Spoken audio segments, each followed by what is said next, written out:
કે પાછળથી પસ્તાવા કરતાં તો સારું છે ને કે તમે તમારો એટીટ્યુડ, ઈગો, તમારું આત્મસન્માન મૂકી અને એ વ્યક્તિનું ફક્ત જાણવા જાઓ કે વ્યક્તિ કેમ તમારાથી દૂર થયું છે, શું કામ દૂર થયું છે.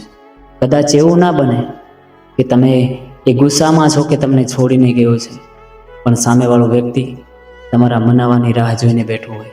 તો આ કહાની પણ કંઈક એવી જ છે. એક નજીવી બાબતમાં છોકરી અને છોકરા વચ્ચે ઝઘડો થઈ જાય છે.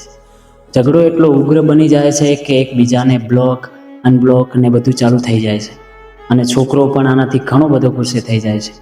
થોડો સમય પછી ગુસ્સો શાંત તો પડે છે, પણ એ દર્દ, એ તકલીફ અંદર રહી જાય છે.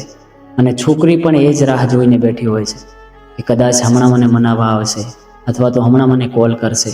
અને છોકરો પણ એ જ રાહમાં હોય છે કે હમણાં છોકરી મને કોલ કરશે અથવા તો મનાવવા આવશે. ધીરે ધીરે ધીરે આ રાહ એટલી લાંબી થઈ જાય છે ને કે એકબીજા બંને આશા છોડી દે છે કે હવે કોલ કે મેસેજ આવશે. અને બંને એકબીજાથી કાયમી માટે દૂર થઈ જાય છે.